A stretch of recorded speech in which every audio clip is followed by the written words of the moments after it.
Hi, thanks for tuning into the Urban Homestead. Tonight I'm going to show you how to propagate mushrooms. Fair warning, I've never done this before. I'm basing this heavily off of two separate pins which I have posted earlier and a little bit of online research. So I'm going to start by preparing the mushrooms in the manner in which the different tutorials told me to do. So I bought a bag of white button mushrooms, my last grocery shop. So all of the tutorials do say to sanitize. My hands have been sanitized. I've bleached down all of the surfaces that could possibly touch the mushrooms, spores, or whatever the heck they're called. All my equipment, and they do suggest that you wear gloves. And I know as soon as I have these on, my nose is going to be incredibly itchy. Okay, so mushrooms, these are just from the grocery store produce bin. I have a piece of wax paper, cutting board, knife. This is a spray bottle that I had kicking around home already.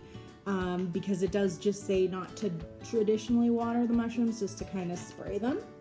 And this is going to be my soil dispersal tool. All my spring gardening stuff is still put away. And then to grow my two different batches of mushrooms, I have these, which are essentially cupcake holders that I got a while back from the free bin at the thrift store after Christmas. So what I've done is, I don't know if you can see on here, but I've drilled tiny holes because these guys need to breathe in the lids of both. Okay, so first I'm gonna get the mushrooms ready. So it says basically there's two different methods. The first method uses only the stem. The second method uses the cap, which is handy because waste not, want not. I paid $1.18 for this bag of mushrooms. A small mushroom growing kit on Amazon is about 30 bucks. So this is what it says to do for the one. You rip the stem inside this little like accordion thing. I should have done some more research before, but that's where the spores are going to come out. So it says just to take it and put it face down on the wax paper, and the spores will release within 24 hours. For the method B, it says that you need to take the stem and chop it into 1/4 inch pieces. Okay, so I'm going to give you guys a break while I do that, and I will come back. Okay, welcome back to the second part of the mushroom propagating tutorial. So that is what my mushroom dirt looks like. They call it growing medium, all those mushroom professionals. So these are the mushroom caps chilling on the wax paper, and those are going to wait there for 24 hours, and hopefully I'll find some spores on the wax paper at the end of it. This is the prepared dirt for mushroom group A, and this is kind of what I use to make the growing medium. So it's equal parts, 1/3 straight up potting mix, which has been living in my basement for a while. This is peat moss.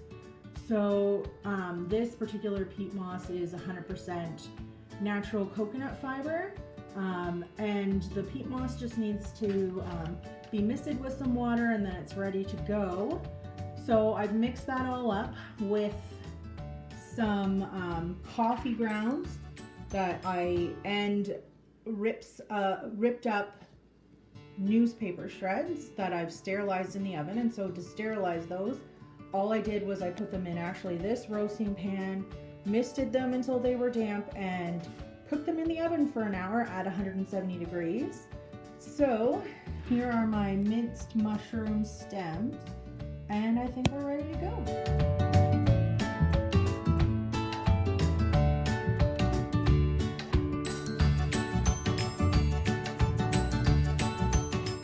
Okay, so for method B, I'm going to use my cupcake container. And they want you to put a layer of your growing medium, a thin layer.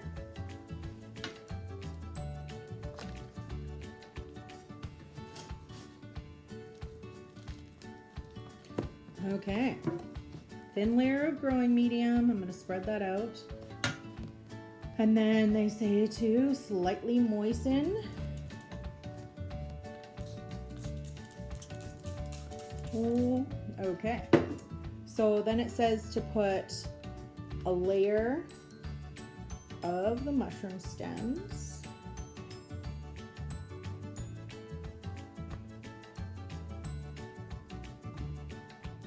Okay, so this is method B, all ready for its last layer of growing medium.